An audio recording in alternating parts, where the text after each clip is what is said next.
Welcome to another episode of Lunch with the Shark. Join us as we dive deep into discussions about business, accounting, and finance to help you build a business that thrives. Now sit back and have a bite with your host, the Shark CFO, Vidal Espinosa. Hello. Good afternoon. Welcome to a new edition of Lunch with the Shark. I am your host. Yes, your ghost host, Vidal, the Shark CFO Espinosa. TGIF, people, TGIF. And for us, in the US, yes, I already confirmed. I'm sorry, I sometimes forget what holiday are we celebrating because actually it's 2020 and we are like in a eternal holiday. It seems to be. It's Labor Day. So the unofficial end to summer, and Monday, technically our office is closed, but we have a lot of things to do, a lot of cleanup, a lot of updating, and very fun stuff. We woke up this morning with some sort of good news overall in the economy, even though the markets had a very rough last 2 days, and but the unemployment rate in the U.S. fell to 8.4%. The economy recovered 1.4 million jobs in the month of August. We're recovering slowly but surely. California today, movie theaters are opening statewide, and we are going to the movies. Yes, we are. We're going to the movies. We're taking all the precautions necessary, but we cannot continue with this isolation. We cannot continue fearing. We have to get on with our lives. I am in no way, shape, or form telling you to go out and just go out of your house. No. If you can, stay home, protect yourself, be cautious. Increase or get your immune system up, healthy eating, vitamins, follow your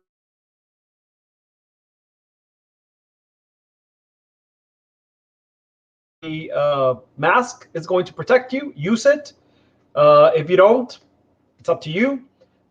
Believe whatever you want to, but just continue living your life. Don't live in fear. Fear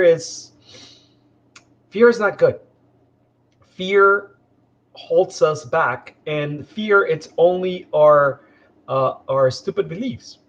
And we've discussed this, and we've talked about this over and over and over when it comes to business. But it's the same thing in your personal life. In your life, is like it's very interesting because I don't know if she's listening or not, or they are listening or not. We are creating a new entity for someone, and in the questionnaire that they have to answer, so we can prepare their articles of organization, have the attorneys prepare all the other documents. We ask, what's the purpose of your business? And this is the first person that they've answered the following. Their answer was to create and generate profits by doing wholesale. They are actually pinpointing what they want to do. They want to generate profits. Listen to that.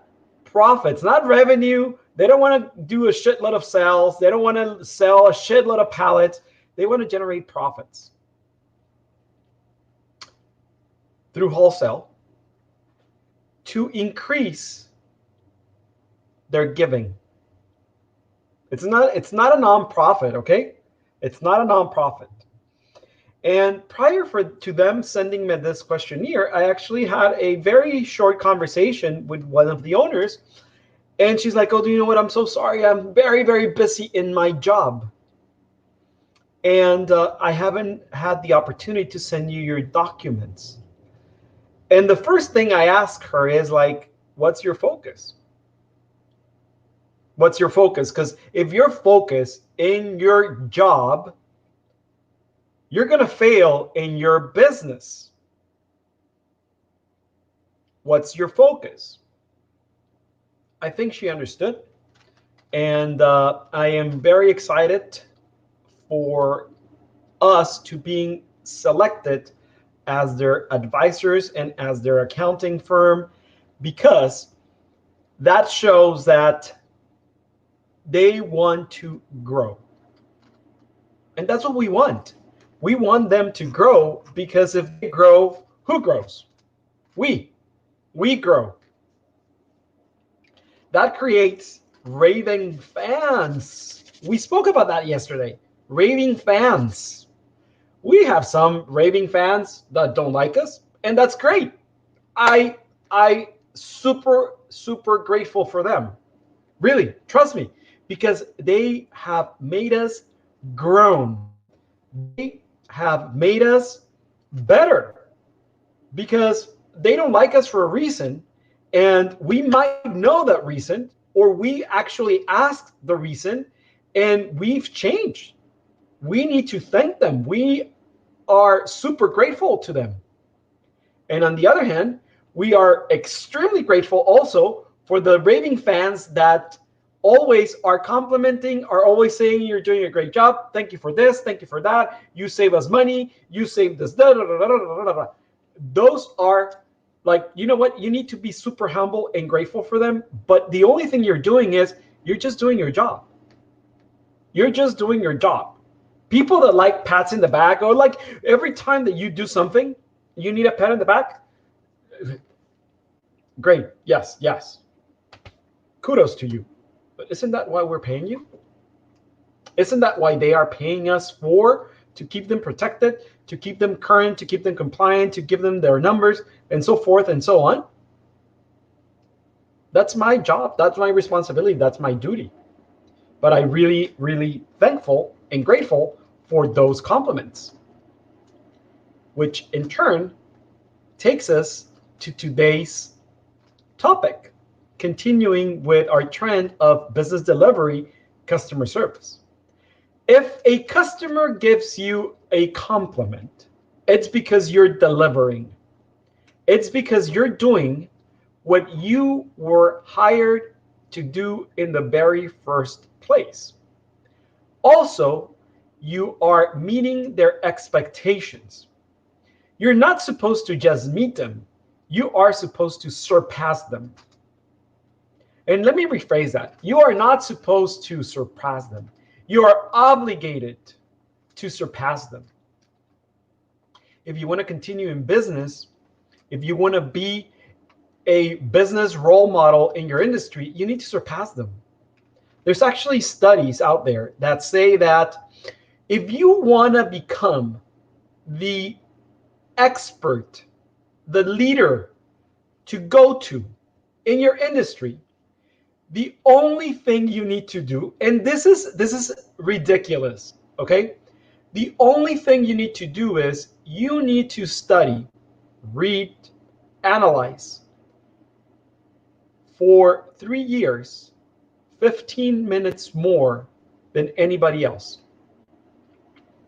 If you want to become expert on cell phone design, because I just have my cell phone here in front of me. If you want to become expert on the cell phone design, the only thing you need to do is you need to study cell phones for 15 minutes for 3 years. You'll become the expert to go to when it comes to cell phone designs. That's very simple. Get the fuck out of Facebook for 15 minutes for the next 3 years. And guess what? You're going to become the expert to go to on whatever field that you want to. Is that complicated? Is that super easy, difficult to do? Hells no. Many people find it difficult as well to ask for testimonials. Dude, come on. You might think that this is this is rude. You might think that, oh, it's ego-driven. you might feel ashamed, or you might know that they're not going to give a raving great review because you know that you fucked up, because you know that you're half-assing it, because you know you're fearful that they're going to tell you the truth. Most of us don't ask for reviews or testimonials because of that. You may have testimonial anxiety. Dude, come on. There's actually a term for every freaking thing that it comes to business, marketing, advertising, testimonial, everything. So you might suffer from testimonial anxiety. Nowadays, people love to hold tags to everything. So this is called testimonial anxiety, okay? And let's not go into races, and let's not go into colors, let's not go into whatever you want to. So, do you suffer of testimonial anxiety? And it actually exists on both sides, just to make it funner, okay? It exists on your client side, and it exists on your side, the service provider. Isn't that funny? As hard as it might be for you to ask for a testimonial, it's like 100 times harder for the other person to fulfill their request. Why? You might ask. It's very easy. And I think I've said it when it came to my restaurants. When you go to a restaurant and the host, maitre d' approaches you after you have dined, wined, and you're just chit-chatting there with your guests, they approach you, and the manager or the maitre d' or the hosts approaches you and asks you, hey, how was your dinner? And I actually did like, hey, very funny, because I remembered how I approached our guests at the restaurant. It's like, hey, my brothers and waiters used to laugh at me like, hey, hey, how was your dinner? And how many times have you done this? Oh, it's great. Oh, it was really good. Compliments to the chef. Oh, this is really, really good. And you were lying.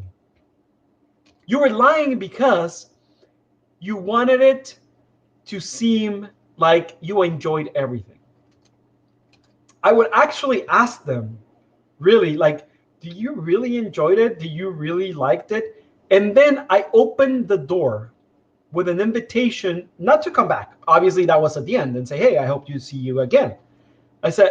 I would say, you know what? Do you mind giving me feedback on your dish?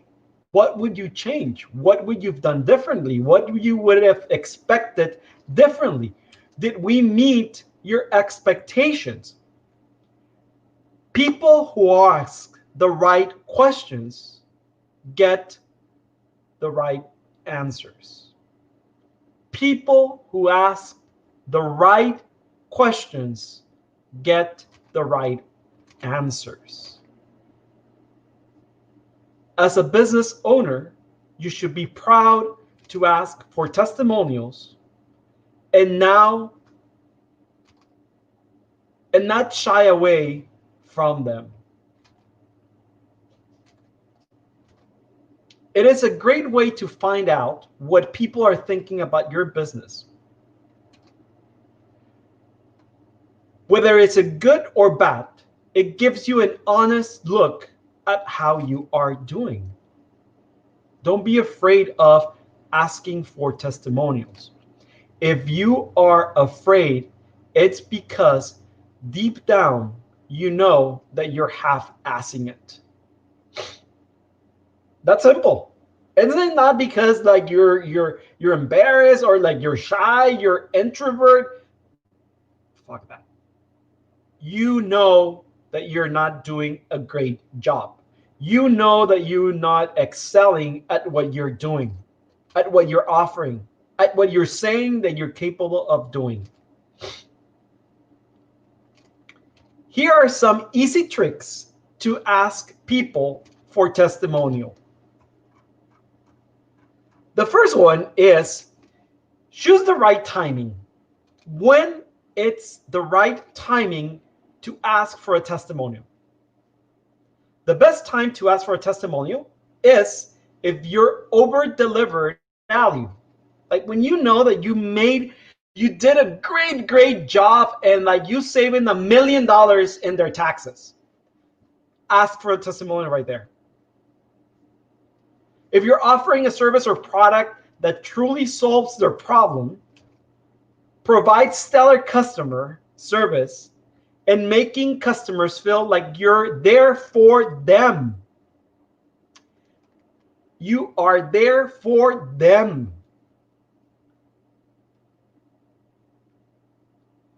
Being there for them does not mean that you're going to do things for free for them.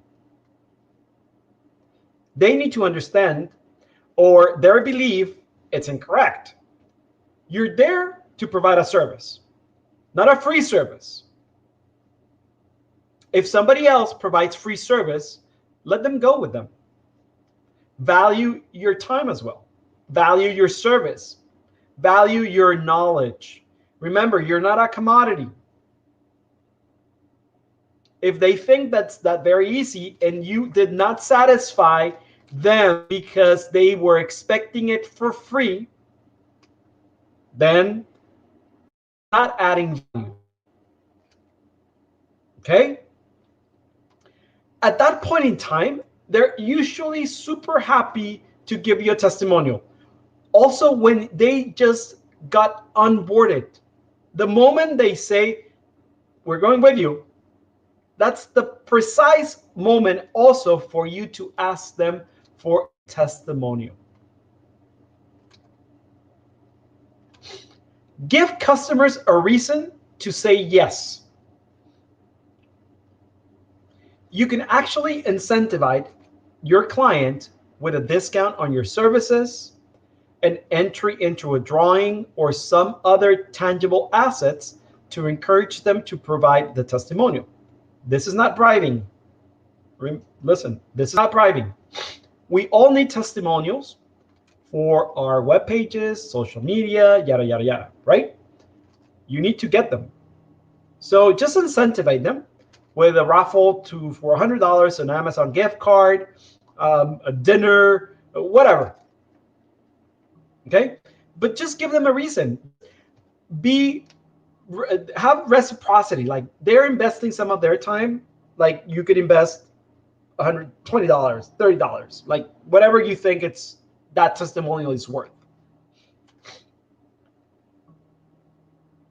3, support your ask with compliment. A great way to remove any awkwardness that may be lingering is to open with a compliment. Not only will this make them more likely to provide you with a testimonial, but it is also expresses your gratitude. Hey, you know what? I really appreciate you being our client for the last 5 years. That's a compliment. How many times have you complimented your client? You know what? Excuse me. Pardon. Ooh. Good thing I'm alone here, because otherwise I would have been executed. Nowadays, if you sneeze or cough in public, you're turned and seem like an alien. So I apologize. Sorry. So how many times have you complimented your clients as well? Hey, send them an email, just a plain simple email. You know what? I am really grateful for you being our client. You know what? Thank you so much. I really appreciate you. Plain, that's simple. So next time that you call them and say, hey, do you mind helping me with a testimonial? Guess what? They're going to say yes. They're going to say yes. Use whatever people are already saying. People may say nice things and provide feedback through email or even social media. Reach out and get permission to use those nice words as testimonials on your website. Quote them.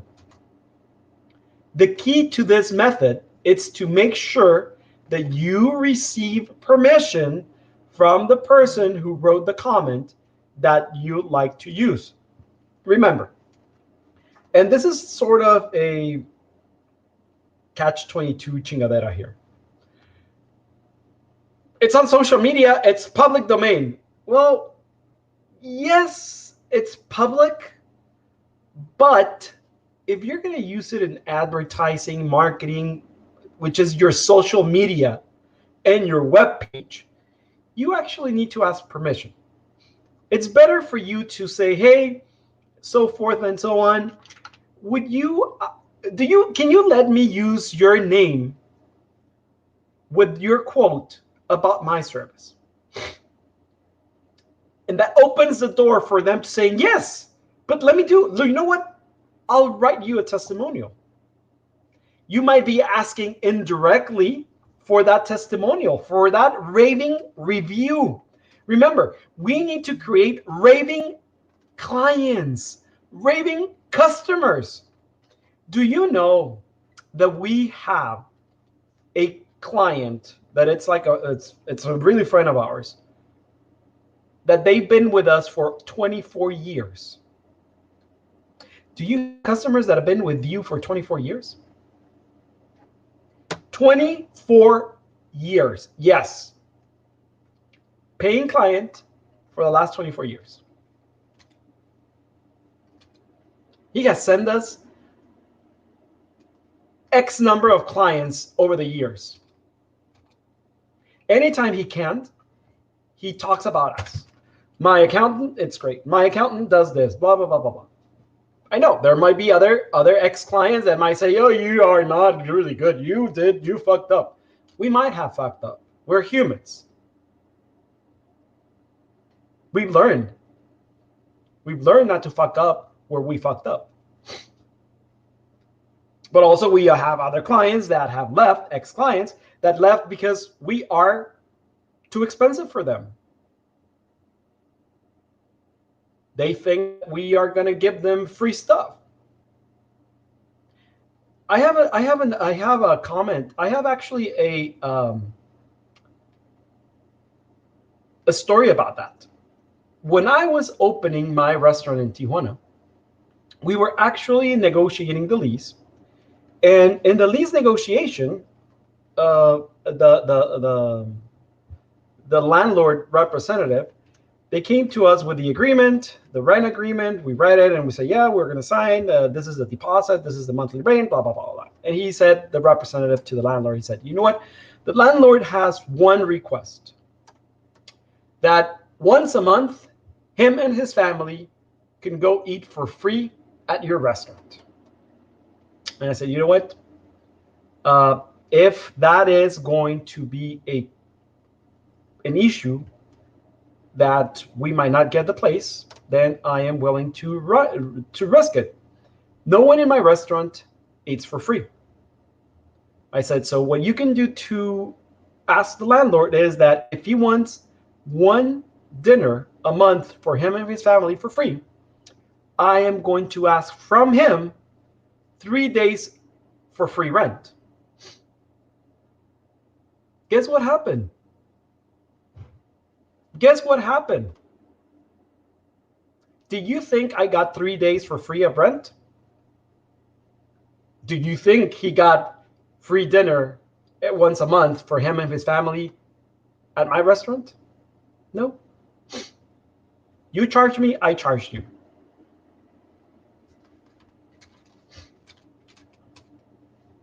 Now I know what you're saying. What do I do with the testimonials? Do I paste them and put them in my nightstand? Paste them and put them in my mirror and see them every freaking day? You should be using testimonials to help establish credibility. Testimonials work because they aren't strong sales pitches. They come across in an unbiased voice. It establishes trust.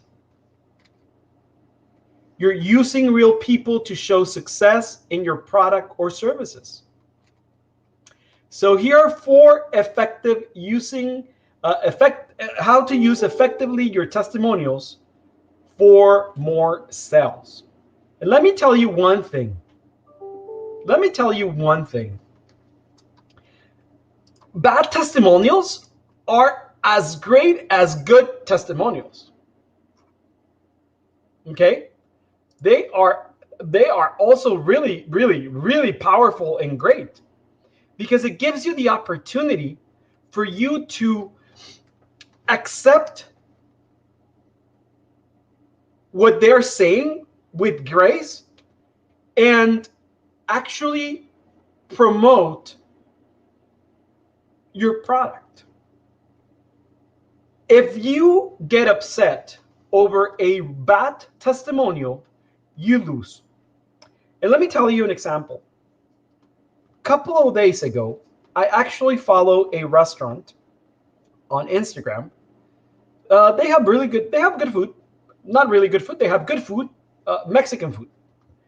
And somebody was complaining about the restaurant running out of one of their products, that the restaurant was run by 3 individuals, yada, yada, yada.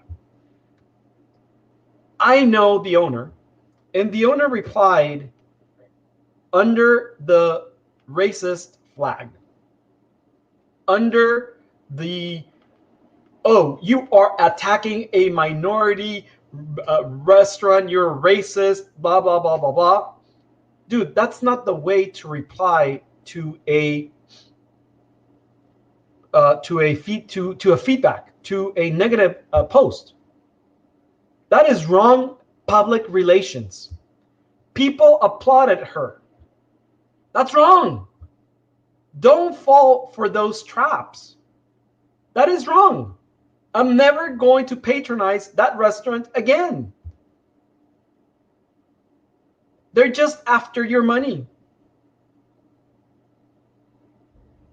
There's no right way or wrong way to reply to those posts. Nevertheless, you should never confront them if they are right. You might have run out of that product. Simply apologize. Own it. You might be short-handed. Say, you know what? My 2 waiters are sick. Thank you for your comment. We might get more people. Do you need work? Don't let your personal feelings get involved in those. Remember, it's not personal. So now, how are we going to utilize those feedbacks? Be selective. A key to using testimonials is to choose the ones that work best. Instead of direct recommendations of your product, find testimonials that provide product details that explain its satisfy a customer needs or tackle a pain point. Vidal did this with my taxes from 2017. They took away the penalties. I'm not paying interest. I am just paying this. They was reduced. It's just one product, what I fixed. That's an example. Show face. Make your testimonials eye-catching by adding an image next to your customer statement. Prospects like to put a face to a name. It's not a made-up testimonial anymore. Oh, they could have done it and named it something. No. Ask for the people that are giving you a testimonial approval for you to use their company logo or their image, their face, their picture. Because if somebody goes and does some little due diligence on your company, they're going to see that that person associated with that name does exist. Show them off everywhere. Once you get great testimonials, it's important to show them off. Make sure to add them across your website, wherever appropriate, social media, databases, add them to your homepage, contact page, case study page, even create a dedicated testimonial pages. These are case studies. This is validation of your knowledge. This is what gives you credibility. This is what gives you added value. In 24 hours, they took the IRS off my back. Fuck. I had a wage garnishment from the IRS, and it was lifted 20 minutes later after I called the office. I owed $1 million, and I settled for $100.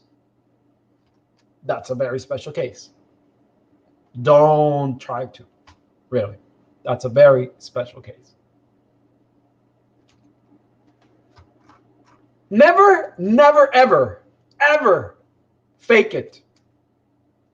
The most important rule in sharing testimonials is to use real testimonials from real customers. It's not worth the risk to fake anything on your site, social media, databases, especially testimonials. Testimonials are there to provide credibility and establish trust. Yes, people will know if you fake it. So, any comments, any questions, any feedback? I would really, really love it to hear from you. I would actually ask you to send me your testimonials or your feedback about Lunch with a Shark. What do you like? What don't you like? That would be the best question from me to you. What don't you like from Lunch with a Shark? What can I improve in the show and what I say? What can I improve? And also, for those that speak Spanish, next Tuesday, next Tuesday at 11 a.m.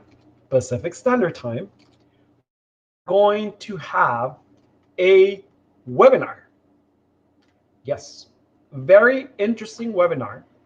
I am not going to try to teach you anything. I am not here to teach you. I'm here to hold your hand and together navigate the complex ground of business, of entrepreneurship. And this time in Spanish at 11 a.m. Tuesday, which is September, let me see here, September the 8th, we're gonna do a webinar called ¿Cómo llevar tu empresa a los Estados Unidos? Separaremos mitos de las realidades. Meaning, for those who only speak English, is like how to bring your company from abroad into the US. We are going to clear some myths and tell you the truth, reality, because we are experts on that. We actually know. So those myths, oh, if you invest $1 million, you'll get a green card. Oh, but you need to open your company in Delaware or Nevada. Things like that. You know them. So visit us at invictus-advisors.com/webinar. Sign up there. And to my team, Jesus, Jeff, Community Boost, whomever signs up today from 1 a.m. till 1 p.m. till next Monday at midnight, let's raffle among those people a $25 Amazon gift card. How about that? So $25 for Amazon? Who doesn't like that? It is really easy to subscribe to our channels in YouTube. Spotify. Search for Invictus Advisors in the YouTube search chingadera there, and click the big red subscribe button on the right-hand side. Please follow us on YouTube. We're going to start doing very special content just for YouTube. Okay, so follow us there and you'll get shitload of nuggets. This will keep you up to date every time we go live also on YouTube. Okay, so, and it's Friday. I've kept you here for almost 40 minutes. Damn. Thank you for staying with us. I'm gonna end up today's lunch with a shark, and this week's series about customers, business delivery, with a quote from the retired CEO of Sapos, Tony Sesher. I don't know how to say it. So sorry to Tony. Let's make most of the money we would spend on paid advertising and marketing, and instead of spending it on that, invest it in the customer experience, customer service, and then let our customers do the marketing for us through word of mouth. Those are so powerful and so valuable information. I'm going to repeat it. I hope it resonates with you. It resonates with us. It makes total sense. Let's take most of the money we would spend on paid advertising and paid marketing, and instead of spending it on that, invest it in the customer experience, customer service, and then let our customers do the marketing for us through word of mouth. Thank you so much for tuning in. Thank you so much for listening to me. I hope you have a great weekend, a long Labor Day weekend here in the US. See you Monday. We're going to be live. Bon appetit. Thank you for listening to Lunch with the Shark. If you would like to set up a consultation with the Shark CFO, Vidal Espinosa, visit his website www.invictus-advisors.com, and don't forget to subscribe on Facebook, Instagram, YouTube, Twitter, and LinkedIn.